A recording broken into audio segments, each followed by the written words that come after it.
Gimana Bang Binomo? Ya, jadi sesuai dengan relas panggilan sidang dari pada Niaga Jakarta Pusat, hari ini adalah sidang pertama gugatan klien kami Karen Nasution Rudi Pekerti terhadap Vidi Aldiano. Ya, ini sidang pertama. Sidang tadi sudah dimulai dan ternyata memang pada sidang hari ini tergugat tidak hadir. Ya, tergugat tidak hadir. Dan oleh karena itu akan diberikan panggilan kedua dan sidangnya akan diagendakan 3 minggu lagi dari tanggal hari ini, berarti tanggal 11 Juni.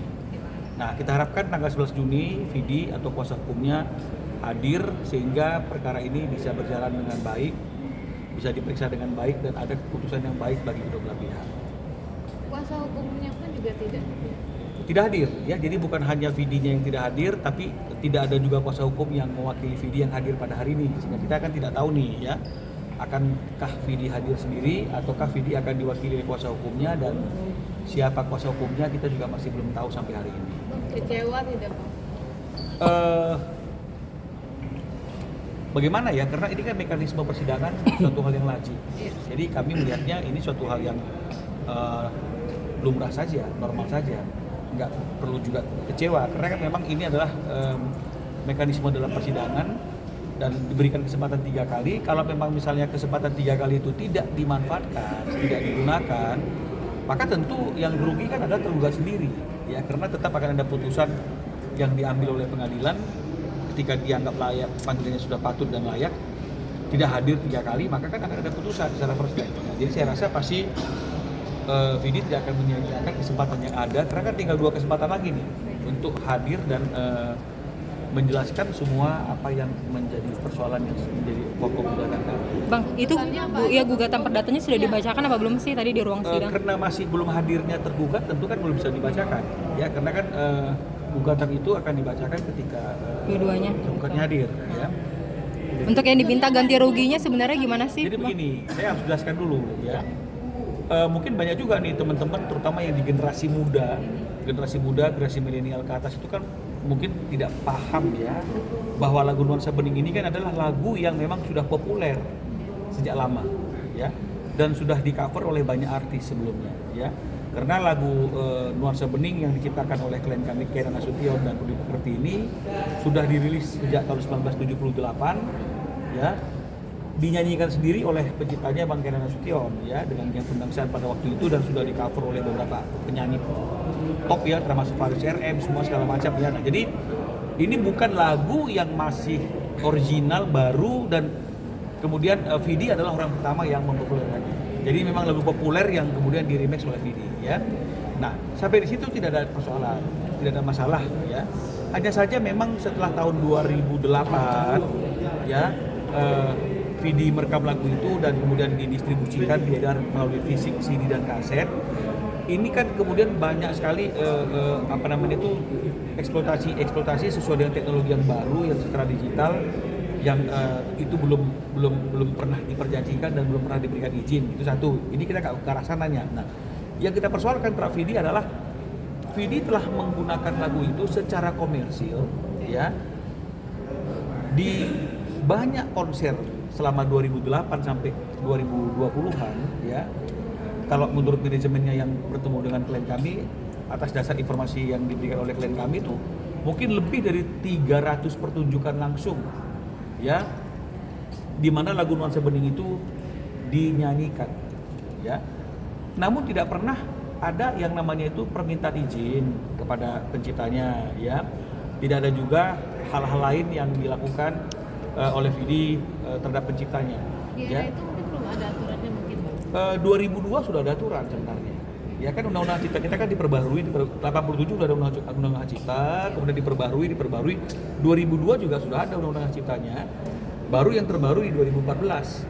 Jadi sebenarnya kalau di tahun 2008 itu pun sebenarnya ada undang-undangnya yang mengatur, yaitu di tahun 2002. Cuma memang kan kita masih belum paham, ya, atau kita masih lebih menggunakan kebiasaan yang ada daripada mengacu kepada perundang-undangan, kan begitu, ya, sehingga undang-undang itu dianggap tidak ada meskipun ada, kan begitu. Nah, sekarang sejak tahun 2024 ketika saya mulai mengajukan gugatan Aribias kepada Agnes Monica, baru kan semua orang akhirnya tahu bahwa ada undang-undang seperti itu, makanya sekarang kesadaran semakin bagus ya. Nah, jadi itu hal positifnya. Nah, jadi tidak pernah ada permintaan izin, tidak ada hal-hal yang artinya itu yang menghargai bahwa memang karya cipta itu adalah suatu karya yang melekat kepada penciptanya ya. Memang setelah marak kasus hak cipta ini, menurut keterangan dari klien kami Kenan Nasution, manajemennya Vidi kan pernah datang berkunjung kepada Kenan Nasution ya. Manajemennya bukan Vidi. kalau keterangan klien kami ke kami, manajemennya nanti coba dikonfirmasi ke Bang Kenan Nasution langsung ya, menawarkan uang 50 juta rupiah. Ini juga Bang Kenan sudah pernah buka kepada teman-teman media ya, 50 juta rupiah. Dan ketika dipertanyakan oleh Bang Kenan Nasution, ini uang apa? Menurut keterangan dari manajemennya ya, ke Bang Kenan dan Bang Kenan cerita ke kami, ini adalah ya itulah uang ganti rugi atau apapun namanya untuk setiap konser yang dulu belum meminta izin dan juga untuk konser-konser selanjutnya. Kok seperti itu kan, begitulah kira-kira intinya. Nah, karena Bang Kenan tidak berkenan, maka ditolaklah pemberian 50 juta itu. Nah, tapi kita perlu garis bawahi ya, ini memang etikat baik dari Vidi Aliano. Tapi satu hal yang nggak boleh kita pungkiri, artinya ada kesadaran, ada kewajiban yang tidak dilaksanakan selama ini, kan begitu, sehingga akhirnya ada inisiatif. Nah, cuma inisiatifnya itu masih belum dapat diterima oleh klien kami. Nah, oleh karena itu kemudian Bang Kenan Nasution dan Rudy Pekerti memberikan kuasa hukumnya ke kantor kami. Setelah kami pahami, kami pelajari, kami mengajukan somasi kepada Vidi. Nah, atas somasi kami itu, Vidi meresponnya, ya, kemudian melalui kuasanya ada pembicaraan itu akhirnya mengkerucut kepada besaran ganti rugi atau apresiasi, ya. Nah, kenapa kok langsung kita bicara mengenai masalah besarannya ganti rugi atas somasi tersebut? Karena memang sudah tidak ada lagi hal-hal yang perlu dibicarakan, memang pelanggaran itu ada kan gitu ya. Karena kalau memang misalnya dianggap tidak ada pelanggaran, ya ngapain bicara ganti rugi? Ya, nah jadi namun nilai besaran ganti rugi yang ditawarkan oleh Vidi melalui kuasanya itu juga masih belum dapat diterima oleh Kenan Nasution dan Rudy Pekerti, ya. Meskipun nilainya harus kami akui sudah jauh lebih tinggi dari nilai 50 yang pertama kali ditawarkan. Hitungannya apa? Kenapa? Hitungannya Ya dulu kan puluhan juta, ini sudah ditawarkan ratusan juta, jadi kan artinya kan sudah ada perubahan. Hanya saja ini masih belum berkenan karena melihat durasi penggunaan lagu itu yang begitu panjang, hampir 16 tahun lamanya, dan kita tidak boleh tutup mata lah bahwa Vidi kan identik dengan nuansa benih, ya. Itulah yang membuat dia jadi orang yang seperti apa adanya hari ini, meskipun memang itu perjuangannya dia, berkatnya dia, rezekinya dia. Nah, jadi kalau melihat bahwa dengan 16 tahun itu dan hampir sekian banyak pertunjukan langsung yang menggunakan lagu tersebut, belum lagi lagu itu juga ada di iklan misalnya begitu ya. Nah, jadi klien kami menganggap itu masih belum merupakan wujud, ya, belum merupakan wujud yang sebenarnya dia menghargai sebagai pencipta. Nah, karena belum ada titik temu, maka kita masuk ke bulan puasa, waktu itu kita hold dulu. Kita berharap mungkin di bulan puasa ini ada hidayah kepada Vidi dan juga kepada klien kami. Kan di sini sebenarnya kan salah satu seperti itu. Bisa Vidinya yang berubah, akhirnya menerima apa yang diharapkan oleh klien kami, atau klien kami yang dapat hidayah, akhirnya dia juga menerima apa yang ditawarkan oleh Vidi. Nah, itu harapan kita. Tapi ternyata sampai Lebaran usai, bulan puasa usai, masuk Lebaran selesai, sampai hari ini tidak ada lagi pembicaraan lebih lanjut. Nah, jadi untuk tidak membiarkan masalah ini berlarut-larut dan tidak ada kepastian hukum, maka kita bawa masalahnya ke pengadilan niaga dengan harapan kalau pengadilan niaga yang memutuskan tentang berapa nilai yang wajar dan patut atas penggunaan lagu nuansa bening tersebut tanpa izin, pastikan kedua belah pihak akan menerimanya, ya. Artinya berapapun itu yang diputuskan oleh pengadilan niaga, pasti pihak Vidi akan menganggap ini suatu keputusan harus dihargai dan dihormati, dan klien kami juga beranggapan bahwa ini pasti sudah sesuai dengan rasa keadilan. Jadi sebenarnya kita ke pengadilan ini bukan lagi berdebat mengenai masalah ada pelanggaran atau tidak, tapi lebih sebenarnya kepada berapa sih nilai ganti rugi yang patut dan wajar. Apakah ya seperti yang ditawarkan oleh Vidi melalui kuasanya selama ini atau yang diharapkan oleh klien kami. Meskipun yang diharapkan oleh klien kami ini udah jauh turun dari denda yang diatur oleh Undang-Undang Hak Cipta tahun 2002 dan 2014. Ya, jadi inilah yang bisa kami sampaikan. Semoga ini tidak menjadi suatu berita yang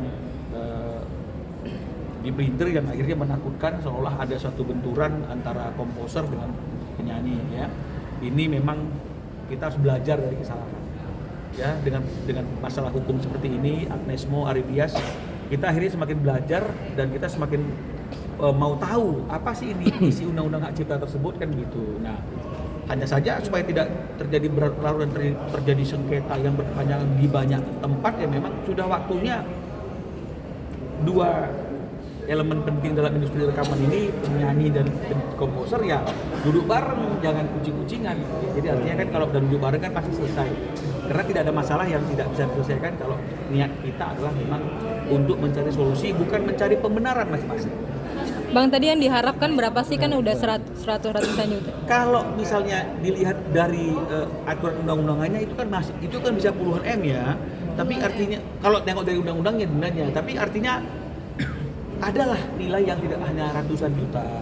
Karena toh kalau bicara masalah kesehatan, klien kami juga udah sepuh. Dia juga sudah sering berobat gitu loh ya. Pernah juga datang di kantor saya drop juga begitu. Jadi artinya ini udahlah. Artinya itu ada rezeki ya, dibagi dari rezeki ya. Karena memang ada hak orang lain ya. Kita harus tahu bahwa di dalam rezeki kita itu kan juga ada hak orang lain kan begitu ya.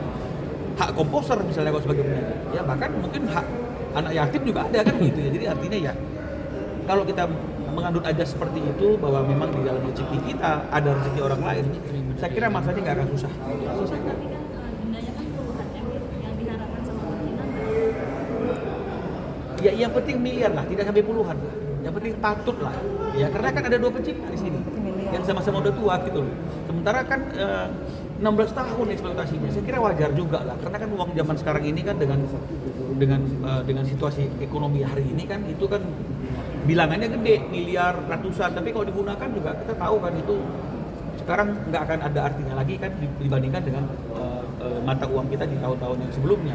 Jadi ini yang kita harapkan ya, semoga kalaupun nanti misalnya dalam proses persidangan ini ada etikat baik ya dari Vidi untuk kembali membuka komunikasi dengan kami, ya kami welcome saja. Artinya kan nggak perlu juga harus kita tunggu sampai ada putusan. Jadi ini akan lebih teduh, ini akan lebih damai, dan ini pasti akan menjadi contoh bagi para komposer dan penyanyi yang ada, bahwa ternyata ada masalah yang bisa diselesaikan kalau kita mau menyelesaikannya dengan ikat.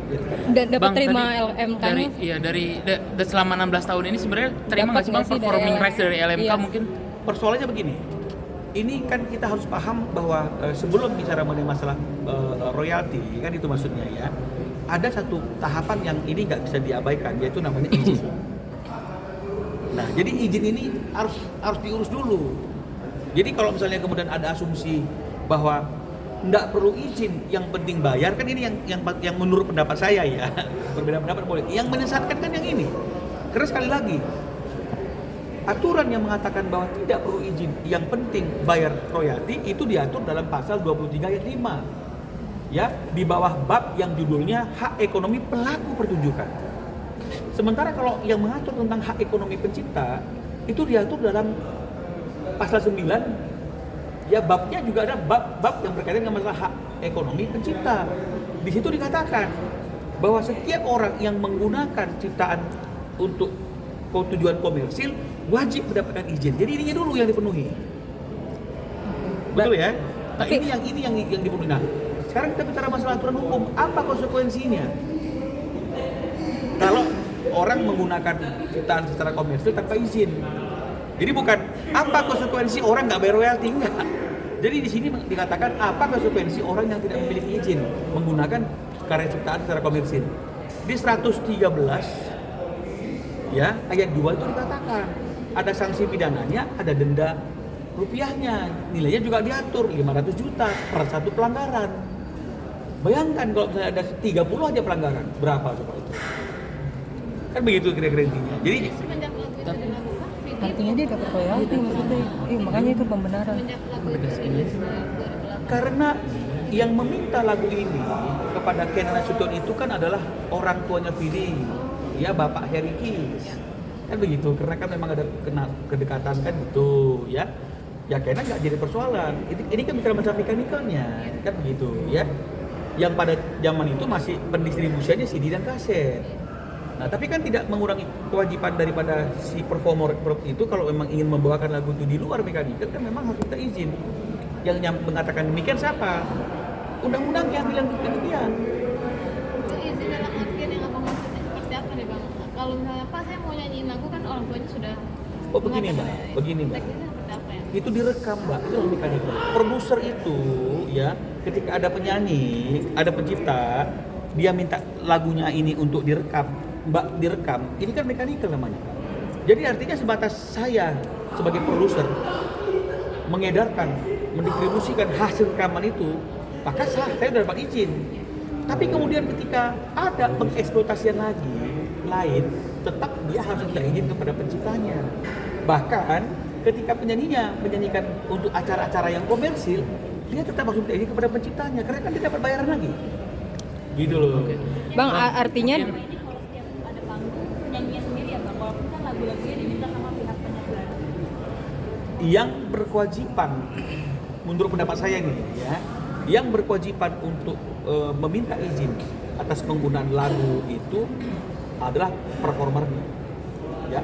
Kalau kemudian dia mendelegasikan kewajibannya itu kepada penyelenggara, kepada siapapun boleh-boleh saja. Tapi paling tidak ada orang yang harus bertanggung jawab ketika sebuah lagu dinyanyikan tapi belum ada izinnya. Kalau sekarang kan lempar-lemparan. Penyanyi bilang, oh IO dong, oh penyelenggara dong, oh begini dong. Penyelenggara sama IO berpikir, gua kan cuma mengadakan event gitu loh. Jadi kalau semua orang nggak bertanggung jawab, habis dong komposernya, kasihan dong komposernya, penciptanya. Berapa ada undang-undang. Jadi makanya harus dipahami, yang memiliki kewajiban itu adalah penggunanya, performernya, pelaku pertunjukannya. Kalau dia mau delegasikan kepada IO, kepada manajemennya silakan. Tapi karena dia tahu dan sadar bahwa itu adalah kewajibannya dia, maka dia akan selalu memastikan bahwa izin itu sudah clear sebelum dia nyanyikan dan sebelum dia masuk panggung. Tapi kalau sekarang kan penyanyi kan nggak peduli. Nah ini yang menjadi persoalan yang akhirnya tidak terjadi suatu pemenuhan hak yang harusnya diterima oleh komposer sebagai pencipta. Bang, penegasan lagi, berarti video Kenan tuh dapat royalti dari LMKN selama ini? Saya tidak tanya tentang royalti itu karena juga nggak cerita. Yang pasti adalah tidak pernah izin. Oh oke. Yang soal royalti berarti nggak dibahas di sini? Tidak dibahas karena begini, bagaimana kita mau bahas tentang royalti kalau izin aja nggak dilakukan, Mbak? Bang, Nah sekarang kalau misalnya kemudian ada perbuatan manajemen yang menawarkan 50, apa artinya Mbak? Karena kalau dia merasa dia sudah bayar royalti selama ini berandai-andai, harusnya yang dia bawa adalah bukti pembayarannya dia ke LMKN. Tapi yang dibawakan adalah uang 50 jutanya untuk excuse atas pelanggaran-pelanggaran yang dulu dan untuk kedepannya. Jadi kan inilah yang kita mau sampaikan. Dan makanya kita tidak fokus kepada royaltinya karena kita izin, karena itu dulu yang mendahului.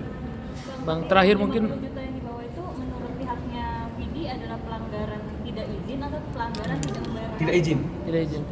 Artinya pihak Vidi mengakui ya ada kesalahan itu ya Bang ya? Dalam pertemuan tersebut. Secara tegas tidak, tapi dari perbuatannya betul nggak? Dari perbuatannya ini ya Mbak, ini saya nggak minta maaf sama Mbaknya. Ini ya Mbak ya untuk yang kemarin-kemarin sama seterusnya. Apa artinya itu? Ada terima kasih. Buat apa terima kasih? Sudah pakai lagunya. Loh. Mungkin ya. Mbak, ini kan nggak bisa. Ini kan bicara mengenai masalah ekosistem industri, Mbak. Jadi nggak bisa terima kasih. Boleh nggak kita bayar panggil penyanyi setelah dia nyanyi terima kasih ya sudah nyanyi di acara saya kasih salam tempel, boleh nggak? Enggak dong. Ini bicara honor, betul ya? Izin juga begitu, gitu loh ya. Jadi maksudnya seperti itu. Jadi sesederhana itu dan sebenarnya nggak perlu digoreng sana goreng sini debat-debat nggak perlu. Masing-masing duduk ada etikat baik selesai kok. Karena banyak juga yang kami somasi mewakili beberapa teman komposer, respon dari manajemen dan penyanyinya itu wise ya, sehingga akhirnya tanpa ada pemberitaan, tanpa ada persidangan selesai. Iya, itu loh kira-kira itu. Waktu itu nanti apakah Om Kinan akan hadir di sidang selanjutnya? Kan sudah diwakilkan ke kita, Seperti ya. halnya Ari Bias waktu itu. Seperti yang saya katakan kan ini kan sudah diwakilkan ke kita sebagai kuasa hukum. Kesehatannya Om Kenan juga, Bang Kenan juga sebenarnya nggak terlalu karena udah tua. Tapi ketika pengadilan menginginkan, ya pasti akan hadir. Mudah-mudahan. Bang, tadi Bang menegaskan lagi kan ditawarkan 50 juta, setelah lebaran ditawarkan lagi berapa Bukan. ratus juta? Bukan. Jadi sebelumnya itu kan jauh 50 juta. Ya, nggak ada komunikasi lagi, kemudian ke kami kuasa hukumnya. Negosiasi berhenti negosiasi terakhir nggak bisa naik lagi itu pas sebelum bulan puasa. Jadi nggak ada penawaran lagi. Jadi penawaran terakhir itu sebelum bulan puasa. Puasa nggak ada penawaran baru, Lebaran nggak ada penawaran baru sampai akhirnya kita memperbaiki. Angkanya masih dalam ratusan juta ya? Masih dalam ratusan juta. Ya. Terima kasih ya Mbak. Oke. Ya. Oke ya, clear ya.